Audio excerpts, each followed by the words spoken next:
साथियों, अभी कुछ समय पहले पृथ्वी के आर पार निकलने के लिए कुछ वैज्ञानिकों ने इसमें गड्ढा खोदने की कोशिश की थी।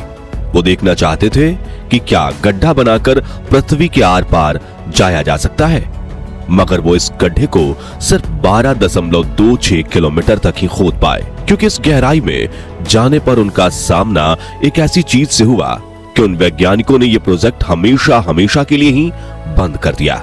दोस्तों, जैसा कि आप लोग जानते ही होंगे, हमारी पृथ्वी एक गोल गेंद के समान है। यही कारण है कि लोगों के मन में पृथ्वी के अंदर गड्ढा करके एक सिरे से दूसरे सिरे पर निकलने का ख्याल आता है।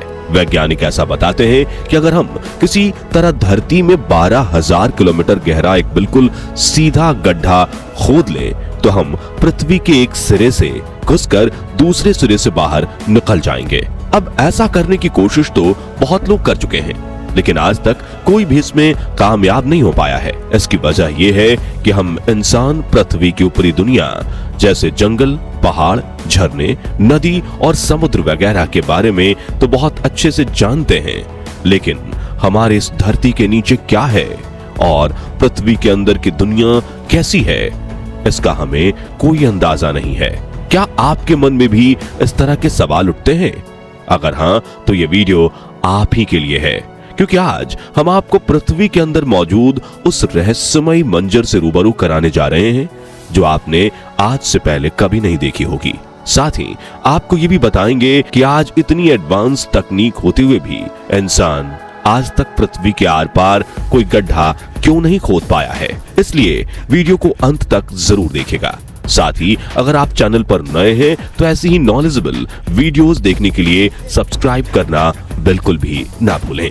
दोस्तों, अगर पृथ्वी को किसी सेब की तरह दो हिस्सों में काट कर देखें तो पता चलता है कि ये 3 अलग अलग लेयर्स से मिलकर बनी है। इन लेयर्स के नाम क्रस्ट, मेटल और कोर है। इसमें क्रस्ट पृथ्वी की सबसे बाहरी लेयर है और इसी लेयर पर हम इंसानों की पूरी दुनिया बसती है। दुनिया में हम जितनी भी इमारतें, पेड़ पौधे, पहाड़, झरने और समुद्र वगैरह देखते हैं, ये सब पृथ्वी की इसी क्रस्ट लेयर पर मौजूद है। यहाँ तक कि समुद्र की गहराई का आंकड़ा एक आम इंसान सोच भी नहीं सकता, वो भी इसी क्रस्ट लेयर में ही होता है। इतना ही नहीं, पृथ्वी पर अब तक खोदा गया सबसे गहरा गड्ढा भी इसी लेयर में मौजूद है। असल में इस गड्ढे का नाम कोला सुपर डीप बोरहोल है, जिसे रूस के वैज्ञानिकों द्वारा पृथ्वी की गहराई को मापने के लिए खोदा गया था। इस गड्ढे को खोदने का काम 70 के दशक में शुरू हुआ था और तकरीबन 20 साल लगातार खुदाई करके वैज्ञानिक इसे सिर्फ 12.26 किलोमीटर तक ही खोद पाए थे। बताया जाता है कि वैज्ञानिक जब यह गड्ढा खोद रहे थे तो इसकी गहराई बढ़ने के साथ ही पृथ्वी की सतह का तापमान भी बढ़ता जा रहा था। साथियों, गौर करने वाली बात यह है कि 12 किलोमीटर की गहराई में जाने के बाद यह तापमान 350 डिग्री तक पहुंच गया था। जैसा कि हम सब जानते हैं कि मात्र 100 डिग्री सेल्सियस पर पानी भाप बनने लग जाता है और 350 डिग्री तो बहुत ज्यादा होता है। इतने अधिक टेम्परेचर में दुनिया की कोई भी मशीन काम नहीं कर सकती और वैज्ञानिक इस गड्ढे को खोदने के लिए जिस ड्रिल का यूज कर रहे थे वो भी गर्म होकर पिघलना शुरू हो गई थी। ऐसे में ना चाहते हुए भी वैज्ञानिकों को अपनी ये खुदाई 12.26 किलोमीटर पर रोकनी पड़ी। और क्योंकि आज भी दुनिया में खोदा गया अब तक का सबसे गहरा ये गड्ढा है, इसलिए ये कहना बिल्कुल गलत नहीं होगा कि हम इंसान पृथ्वी को सिर्फ 12.26 किलोमीटर तक खोद पाए हैं। वैसे दुनिया के बहुत से वैज्ञानिक शुरुआत से ही गड्ढे को खोदने के खिलाफ भी थे, क्योंकि उनका मानना था कि इसकी वजह से पृथ्वी के मैग्नेटिक फील्ड पर बुरा असर पड़ सकता है।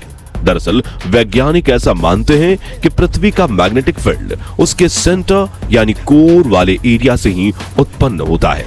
ऐसे में अगर एक गड्ढा पृथ्वी के आर पार कर दिया जाए तो हो सकता है कि इससे पृथ्वी का मैग्नेटिक फील्ड ही नष्ट हो जाए, और अगर पृथ्वी ने अपने मैग्नेटिक फील्ड को खो दिया तो धरती पर जीवन का नाश हो जाएगा।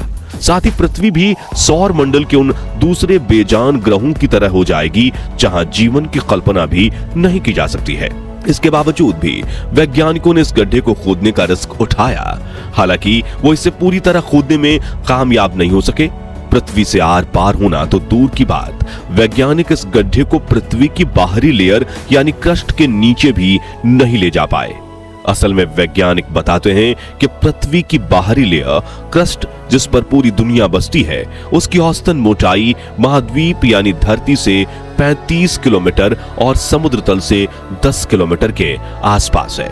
इसका कारण आप समझ ही सकते हैं कि धरती के मुकाबले समुद्र तल काफी ज्यादा गहरा होता है, इसलिए समुद्र तल से क्रस्ट की मोटाई काफी कम रह जाती है।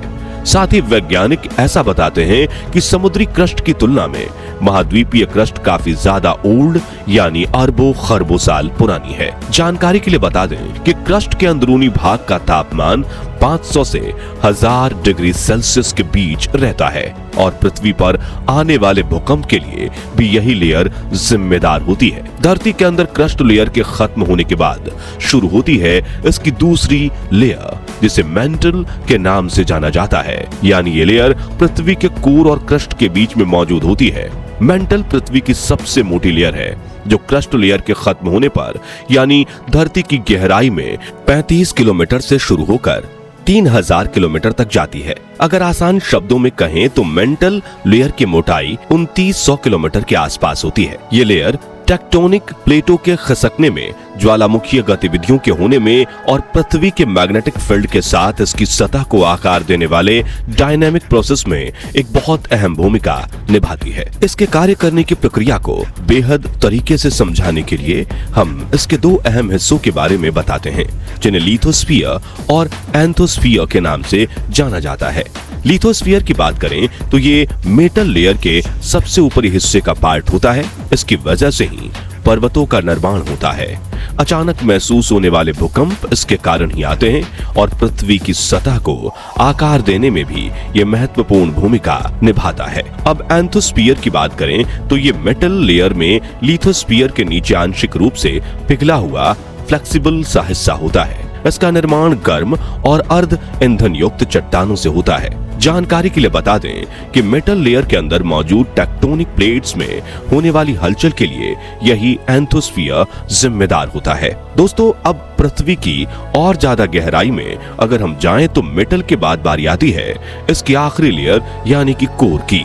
और जैसा कि हमने वीडियो की स्टार्टिंग में ही बताया, कोर को मुख्य रूप से दो हिस्सों में बांटा गया है, जहां इसके ऊपरी हिस्से को आउटर कोर और अंदरूनी हिस्से को सॉलिड इनर कोर नाम से जाना जाता है। कोर हमारे पृथ्वी की सबसे गहरी लेयर है, जो मेंटल लेयर के ठीक नीचे से शुरू होती है। ये पूरी पृथ्वी का सबसे ज्यादा गर्म और सबसे अधिक दबाव वाला एरिया है, जिसका तापमान 5000 डिग्री सेल्सियस से लेकर 7000 डिग्री सेल्सियस तक गर्म रहता है। यही कोर पृथ्वी के मैग्नेटिक फील्ड को बनाने का भी काम करती है। आउटर कोर की बात करें तो ये इनर कोर के ऊपर फैली हुई एक तरल लेयर होती है, जिसकी मोटाई 2250 किलोमीटर से ज्यादा है।